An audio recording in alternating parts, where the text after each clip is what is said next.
I never expected the orchard to wake anything in me again. I thought my life had already settled into that familiar rhythm older women are supposed to accept: quiet mornings, predictable chores, careful dignity, and the dull companionship of memory. The kind of life where nothing surprises you anymore, where people speak to you gently not because they love you, but because they believe you're fragile. Then Arun walked into my world. I still remember the moment. My nephew brought him in like he was delivering a sack of fertilizer, no introduction worthy of a human being. But the boy looked around my orchard with more respect than any man in my family has shown me in years. For a moment, I felt seen. Not as a widow, not as the aging landowner, but as a person. Do you know how shocking that is at 72? I tried to tell myself I only appreciated his professionalism, his politeness, the way he listened. But something shifted in me the first time our eyes met. Something I didn't ask for. Something I didn't want. At my age, even a flicker of emotion feels like an embarrassment. Yet I kept finding myself noticing him. I'd watch him examine soil, talk to the workers, walk through the orchard with that quiet confidence. I'd catch myself listening too closely when he spoke about crop rotation or hydration cycles. I'd catch myself waiting for his footsteps on the veranda. I hated myself for it. I'm not supposed to feel anything. Women my age are supposed to retire into invisibility, gracefully, respectfully, silently. But feelings don't follow rules. Desire doesn't check your birth certificate. Every time he asked for my opinion, every time he waited for me to finish speaking, every time he smiled with that calm sincerity, I felt a warmth I hadn't felt in decades. Not lust. Not fantasy. Something far more complicated. A reminder that I am still alive. And with life comes shame. My nephew noticed the warmth between us before I fully admitted it to myself. He twisted. If stories like this speak to you, consider subscribing. My nephew noticed the warmth between us before I fully admitted it to myself. He twisted it into something ugly. Whispers began, quick little jokes thrown behind my back, workers giggling like children about the old widow and her young manager. Each laugh felt like a needle. I had lived my entire life in strict self-control, and now here I was, being mocked like a woman chasing a foolish dream. One evening, I stood by the well, staring at the reflection of a tired old face in the water. My own. I studied every wrinkle as if I needed to convince myself I had no right to feel anything for a man like Arun. It was humiliating, wanting to be noticed after years of pretending I didn't need anything from anyone. I didn't hear him approach, but suddenly he was beside me. "You seem tired," he said. His voice wasn't pitying. It was concerned. And that concern broke something inside me. I lied. Of course I lied. I said I was fine. I always say I'm fine. Women like me are expected to be fine. But he didn't believe me. "You're allowed to be tired," he said softly. Allowed. That word shook me. Allowed to feel. Allowed to be vulnerable. Allowed to be human. When was the last time someone allowed me anything? I felt tears rise, and I turned away quickly. I didn't want him to see the truth, not the truth of my age, but the truth of my loneliness. I couldn't let him see the woman beneath all the formality, all the armor I've worn since my husband died. Later that night, I sat alone in my room, staring at my own reflection like it was a stranger's.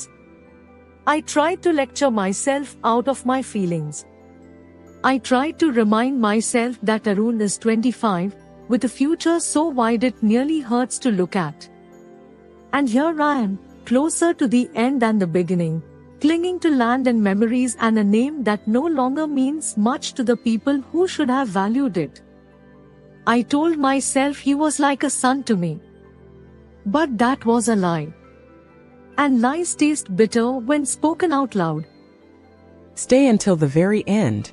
The last sentence matters. My nephew noticed the warmth between us before I fully admitted it to myself. He twisted it into something ugly. Whispers began, quick little jokes thrown behind my back, workers giggling like children about the old widow and her young manager. Each laugh felt like a needle. I had lived my entire life in strict self-control, and now here I was, being mocked like a woman chasing a foolish dream. One evening, I stood by the well, staring at the reflection of a tired old face in the water. My own. I studied every wrinkle as if I needed to convince myself I had no right to feel anything for a man like Arun. It was humiliating, wanting to be noticed after years of pretending I didn't need anything from anyone. I didn't hear him approach, but suddenly he was beside me. "You seem tired," he said. His voice wasn't pitying. It was concerned. And that concern broke something inside me. I lied. Of course I lied. I said I was fine. I always say I'm fine. Women like me are expected to be fine. But he didn't believe me. "You're allowed to be tired," he said softly. Allowed. That word shook me. Allowed to feel. Allowed to be vulnerable. Allowed to be human. When was the last time someone allowed me anything? I felt tears rise, and I turned away quickly. I didn't want him to see the truth, not the truth of my age, but the truth of my loneliness. I couldn't let him see the woman beneath all the formality, all the armor I've worn since my husband died. Later that night, I sat alone in my room, staring at my own reflection like it was a stranger's. I tried to lecture myself out of my feelings. I tried to remind myself that Arun is 25, with a future so wide it nearly hurts to look at. And here I am, closer to the end than the beginning, clinging to land and memories and a name that no longer means much to the people who should have valued it. I told myself he was like a son to me. But that was a lie. And lies taste bitter when spoken out loud. The next chapter is far more difficult to admit. I woke the next morning with a heaviness in my chest that didn't feel like age. It felt like anticipation mixed with dread. Something in the air had changed. You can always tell when people have been whispering about you. Their silence becomes a little too careful, their greetings a little too sweet, their eyes hovering on your face longer than they should. I recognized that look before I even reached the orchard gates. Pity disguised as politeness. Judgment disguised as curiosity. I'd seen that look decades ago, when I became a widow. People don't comfort you, they examine you. They measure your grief, your dignity, your shame. And now they were measuring mine again, like I was some scandal waiting to unfold. My nephew Rohan didn't speak to me that morning. He didn't have to. His smirk said everything. He had discovered a new source of power, my vulnerability. I should have confronted him. I should have silenced him the moment I sensed malice. But it's strange, when you grow older, you don't become bolder. You become cautious. Quiet. As if every confrontation steals a year from you. And I was already feeling too old. When Arun arrived to report the day's tasks, I noticed the hesitation in his steps. He wasn't avoiding me out of guilt. He was trying to shield me from the eyes following him, from the whispers, from the assumptions. The boy had too much dignity for this place. He spoke politely, professionally, but I could feel the weight he carried on my behalf. The unspoken question floating between us. Did I cause this? I wanted to tell him it wasn't his fault. That nothing about his kindness was wrong. That I was the one who allowed my emotions to stretch beyond the safe boundaries I had built for myself. But how does a 72-year-old widow tell a 25-year-old man that he is not responsible for the foolishness of her heart? The truth would crush him. And the lie would crush me. So I said nothing. If you'd like to hear the next chapter, stay with me. Instead, I watched my own workers, men and women who had known me for decades, exchange glances that cut deeper than knives. When people believe they've uncovered a weakness in you, they forget your humanity. They forget your history. They forget your sacrifices. All they see is the gossip. Rohan fed those flames with practiced cruelty. By noon, I heard the whispers clearly. She's losing her mind. She's getting too attached to the boy. He'll take over the orchard soon. You'll see. Shameful at her age. At her age. Those words hit me harder than any insult. As if age erases the heart. As if dignity at 70 means living without softness. As if widowhood is supposed to bury not only your desires, but your entire emotional existence. I walked away from the orchard that afternoon with the sting of humiliation burning in my veins. And yet, what hurt most was not the gossip, it was the realization that a small part of me believed it. That some foolish, deeply hidden part of me wanted attention. Wanted warmth. Wanted to feel alive again. I hated that part of myself. Because I couldn't defend her in public, and I couldn't silence her in private. When I reached the veranda, Arun followed me, carefully, respectfully, with genuine concern that made the shame twist inside me all over again. "Ma'am," he said softly, "you don't look well." Those words were simple, harmless, but the tenderness in them made my throat close. "I'm fine," I lied. "It's just the heat." "It's not the heat," he said. And just like that, the truth cracked open again. He wasn't foolish. He sensed the tension around us. And he blamed himself. I wanted to reassure him. But I couldn't. My voice felt trapped behind my age, behind my pride, behind the fear of confirming everyone's suspicions.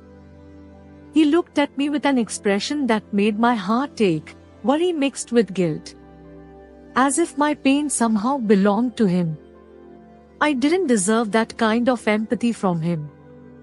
I didn't deserve to be looked at so gently. So I said the worst thing I could have said. "You should keep your distance." The moment the words left my mouth, I felt something break, not in him, but in me.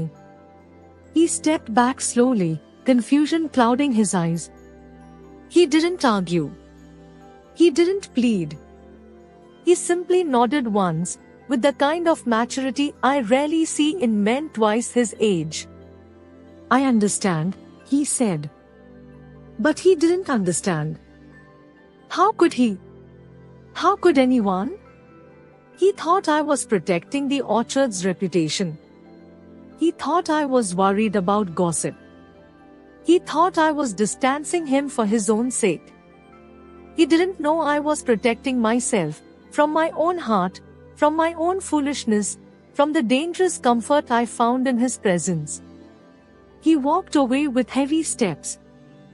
And the moment he disappeared behind the trees, I felt the weight of silence settle around me like a punishment. I thought the worst was over. I was wrong. That evening, I went through the orchard accounts, something I hadn't done in months. I had been relying on Arun for daily updates, and perhaps that was my mistake. The more I trusted him, the more control I had unknowingly surrendered. My nephew took advantage of that gap. The numbers didn't add up. Land boundaries in the documents looked altered. A few signatures felt suspiciously similar to my own. A chill ran through me. Greed has its own handwriting. And I recognized Rohan's. I confronted him at dinner, my voice trembling not with fear, but with anger I had bottled for far too long. How dare you falsify my documents? I demanded. He didn't flinch. He didn't deny it. Instead, he smirked, the same smirk he wore in the orchard that morning. Auntie, he said casually, everyone can see you're not in the right state of mind lately. Someone needs to protect the property. Protect. That word tasted like poison. Protect, from whom? From me? Or from the young man he believed I couldn't emotionally control? He leaned forward, lowering his voice. You're too attached to that boy. People are talking. It's embarrassing. For all of us. Embarrassing. The word echoed like a slap. He continued, it's better if I handle things now. Before you make a decision you'll regret. Before I make a decision. As if I were a child. As if I were losing my sanity. As if loving the orchard all my life meant nothing in front of his greed. Anger surged in me, a kind of anger I hadn't felt since I was a young woman fighting for respect in my in-laws' house. You will not take my orchard, I said quietly. He laughed. And that laugh told me everything. He had already begun. That night, I sat alone on the veranda, listening to the rustling leaves, the distant calls of workers finishing their day, and the quiet heartbeat of a land I loved more than any person. And beneath it all, I felt the sting of betrayal. From my own blood. From my own aging body. From my own emotions. But one pain cut sharper than the rest.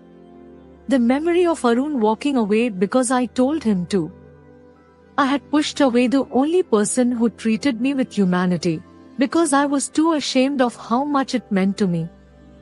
I thought I was protecting him. I thought I was protecting myself. I didn't realize I was helping my nephew tighten his trap. And by the time I understood it, it was already too late. If you felt something tonight, leave a like so I'll know. I never imagined that a single signature could end a lifetime of dignity. When I think back to that day, I don't remember the orchard or the sunlight or the scent of mango blossoms. I only remember the sound of paper sliding across a table, and the slow, cold realization that my own blood had spent months preparing to devour me alive. Let me tell you how it happened, because once a wound heals, the scar becomes a teacher. For weeks, my nephew and his wife had been coming to the orchard with unusual frequency. Smiling too much.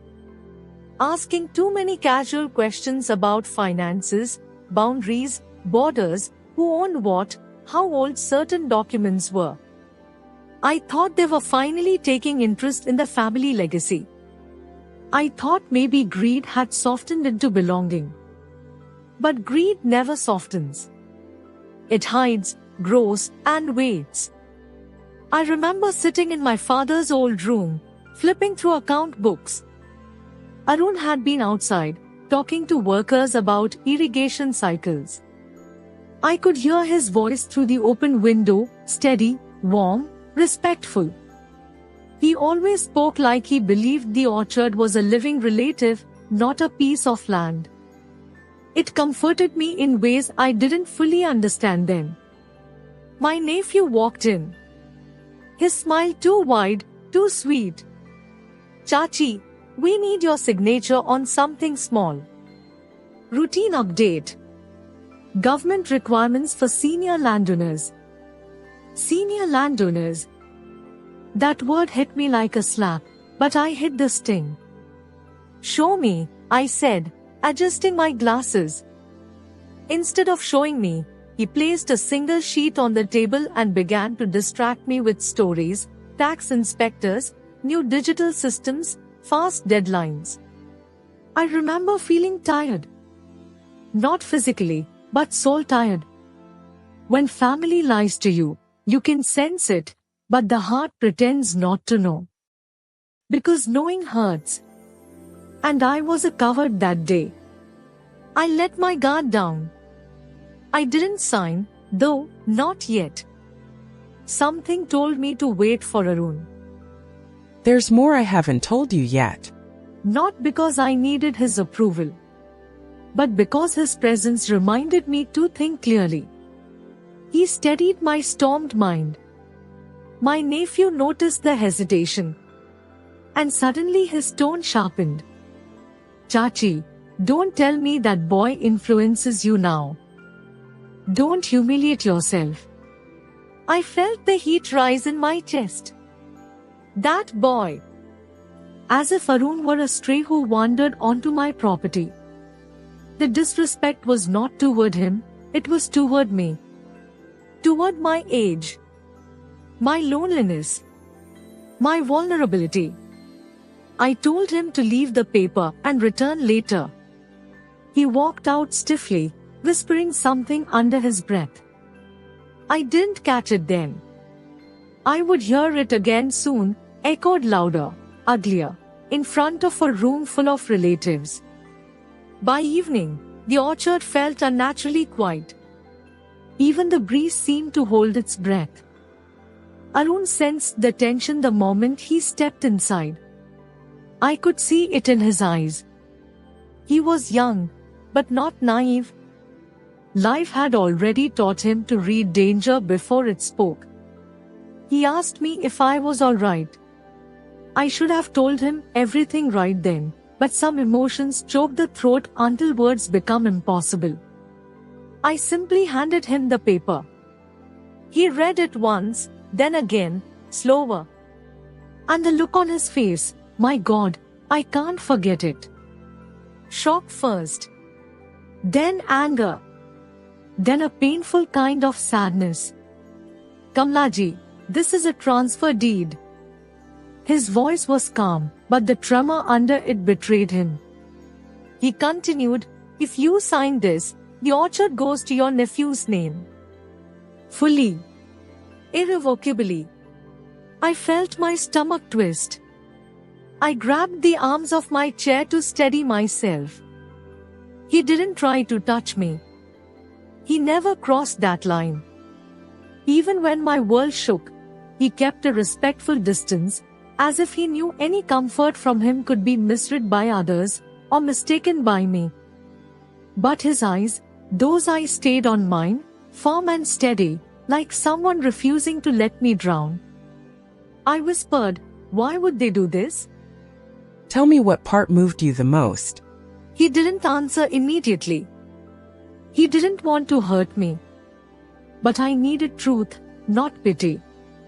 Because they think you're old, he finally said. Because they think you're alone. And because they think I am your weakness. The word sliced straight through me. He wasn't wrong. I had let him into the quiet corners of my life, corners no one had entered for decades.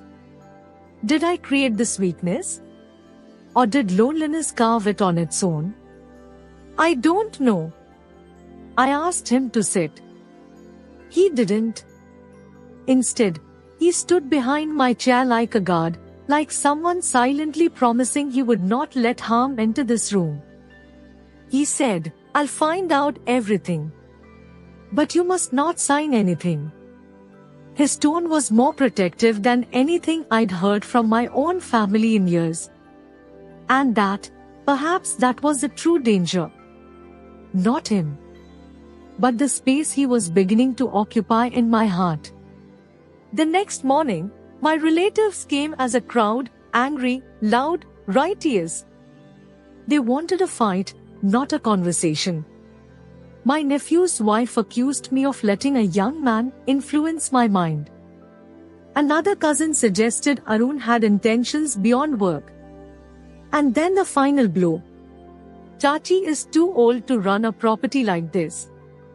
She is being manipulated. This is elder exploitation. Elder exploitation. From children who had never brought me so much as a glass of water. Arun arrived mid-argument, breathless, holding a folder. He had spent the night gathering proof, fake signatures, forged stamps, WhatsApp messages where they discussed taking control before the old woman slips into confusion. An old woman. Hearing that word from their mouths broke something in me that I didn't even know could break anymore.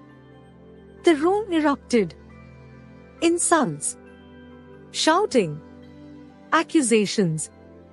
My family called Arun a fraud, a seducer, a gold digger. They dragged my dignity into the mud as if it were nothing more than fertilizer for their greed. And all I could do was sit there, listening to my age being used as a weapon. For a moment, I almost defended him. But I caught myself. Because if I spoke in his favor, they would twist it. They would say I was blinded by him. That I had lost control.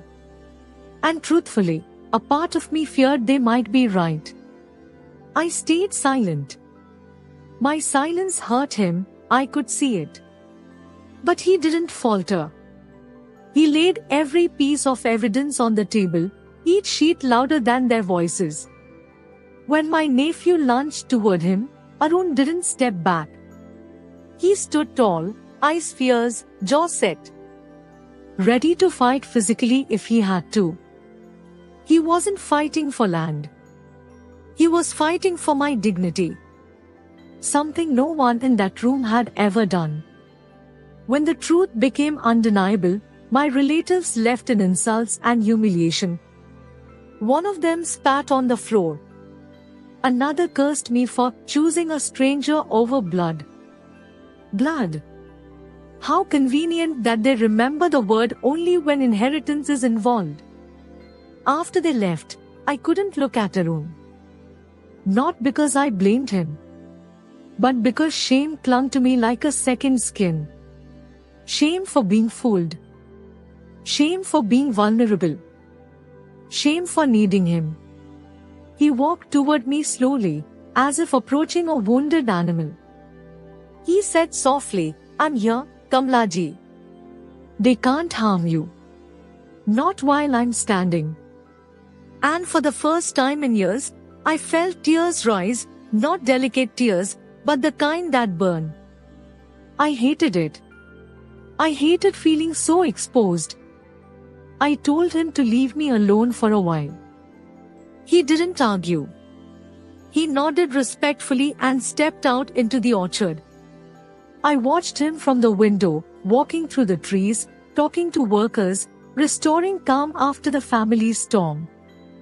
He looked so mature, so responsible, so grounded. A 25-year-old carrying burdens that should have been mine. And that's when I realized the truth I had been avoiding. I was becoming dependent on him. Emotionally. Mentally. Maybe even in ways I wasn't ready to admit. At my age, that kind of attachment isn't sweet. It's dangerous. It invites judgment, gossip, stigma, and worst of all, it can turn dignity into desire. I needed to regain control of myself, of my name, of my orchard, of my life. But another truth lingered beneath all that resolve. I didn't want him to walk away. Not yet. Maybe not ever. And that terrified me more than anything my family had done. Because losing land is recoverable. Losing respect is survivable. But losing the one person who made you feel alive again, that is a loss no age prepares you for. I have lived through storms before, but nothing prepared me for the storm inside my own chest after the family confrontation. For days, I moved around the orchard like a shadow, present, but not living.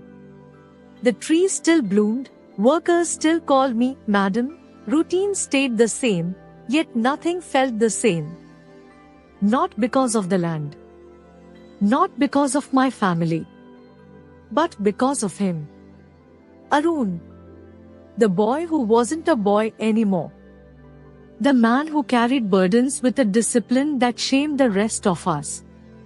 The presence that awakened parts of me I had locked away 30 years ago. You want the final truth? Here it is, unfiltered. I had grown attached to him. Far more than I should have. And the worst part is, it didn't feel wrong. It felt human. But society doesn't forgive older women for being human. If a 70-year-old widow smiles too warmly at a younger man, people whisper. If she enjoys company, they judge. If she laughs, they question her dignity. And if she dares to feel anything beyond maternal affection, they punish her. So I punished myself first. I avoided Arun for days. I answered him with formality. I hid behind the orchard's paperwork, behind traditions, behind the brittle shell of madam instead of being Kamala. But emotional distance is a lie. The heart always betrays the body. One evening, I stepped outside to watch the sunset, the sky an orange bruise dissolving into purple. I heard footsteps behind me, slow and deliberate. He said my name softly. Kamala ji. His voice carried neither formality nor distance, only concern. I didn't turn around. I couldn't. My emotions were too close to my skin. He asked, "Why are you avoiding me?" There it was. Direct. No escape. I whispered, "Because I am ashamed." That silence between us, it was thick enough to choke on. He walked closer. I could feel the warmth of him before I saw him, young, solid, steady. The kind of presence a lonely heart is terrified to trust. He asked, "Ashamed of what?" I finally turned to face him. And for the first time, I didn't hide behind age or dignity or pride. "I'm ashamed," I said quietly, "because I depended on you. Because I let myself need you. Because when my family tried to take everything, the only person I looked for was you. And I don't know if that makes me foolish, or irresponsible, or something worse." His expression softened, not with pity, but with something deeper. Something I refused to name. He said, "Needing someone isn't shameful, Kamala ji. It's human." I shook my head. "Not when you're 70. Not when the person you need is 25. Society would laugh at me. Judge me. Say I've lost my mind." He tightened his jaw, stepped closer, close enough that I felt my breath catch. "Let them judge," he said. "They already judged you for things you didn't do." I looked at him, really looked at him, the determination, the warmth, the loyalty I never earned. And I felt something break open inside me. I told him the truth. I told him the truth. I was afraid, I whispered. Afraid of what I was feeling. Afraid of losing control. Afraid of wanting to feel alive again. There. I said it. The confession that had been scraping against my ribs for weeks. He didn't step back. But he didn't step forward either. He simply stood grounded, giving me space to breathe but not to run. Then he said something that stunned me. You don't need to feel embarrassed for being alive. Alive. Such a simple word. Such a forgotten sensation. I closed my eyes, and the truth finally settled. My attraction to him wasn't about romance. It was about resurrection. About rediscovering the fire I thought old age had extinguished. He awakened memories, not of youth, but of worth. But clinging to him would become dependency. Dependency would become obsession. Obsession would become ruin. I opened my eyes and looked at him with clarity, not desire. Clarity. I cannot keep you, I said gently. Not in the way my heart tried to. He understood instantly. His eyes didn't show disappointment, only respect. Maybe gratitude. Maybe relief. But then his voice turned firm. But you're not losing me either. I didn't understand. Not then. 2 days later, the lawyers arrived with documents. Not forged ones, real ones. Verified. Legal. Arun had spent nights working with them, without telling me. He had tracked every fraudulent act my relatives committed. Every forged signature. Every WhatsApp chat. Every secret meeting. He did all this not as a manager, but as someone who knew I didn't just need land protection. I needed dignity restoration. He presented the findings to the district office. He stood up in hearings. He testified on my behalf. At 25 years old, he fought battles that men triple his age had run away from. In front of the officials, someone asked him, "Why did you get so involved? You're only an employee." His answer is something I will remember until my ashes return to earth. She trusted me. And when someone trusts you, you don't let them fall. That sentence, more than any confession, any romance, any stolen warmth, was the moment I realized who he truly was. Not a temptation. Not a fantasy. Not a lost desire. But a protector. A loyal companion. A surrogate son I never had the courage to pray for. My relatives' case collapsed. Their greed swallowed them whole. They turned on one another, blaming each other, breaking alliances, exposing secrets like rats scrabbling in a sinking ship. Their implosion should have satisfied me. It didn't. Because victory didn't erase the wound of betrayal, it only cleaned it. Healing still had to happen. And it came, unexpectedly, through clarity. I sat Arun down in the courtyard, under the oldest mango tree, the one my father planted when I was born. I told him everything I had avoided saying. You brought back something inside me. Something I thought was buried forever. Not love, but the desire to live with purpose again. You reminded me that age doesn't mean silence. That dignity doesn't expire. That I can still be strong. He listened quietly. Then I took out the final document. A share deed. Giving him 10% of the orchard. Not as inheritance. Not as payment. Not as gratitude. But as acknowledgement. You earned a place in this orchard, I told him, and in the story of my life. Not as a lover. Not as a savior. But as the person who reminded me I still matter. His eyes reddened. Not with emotion he didn't understand, but with emotion he didn't hide. He tried to refuse. I insisted. He tried again. I stood firm. Take it, I said, so the world knows you protected something bigger than land. You protected my self-respect. He took it. Hands trembling. And that is the moment, right there, when I felt the obsession leave me, replaced by peace. Now, months later, the orchard is thriving. Workers laugh again. The air is warm, forgiving. I walk through the trees with confidence, not loneliness. Arun travels for training programs now. He returns every few weeks with new ideas, new plans, new ways to make the orchard flourish.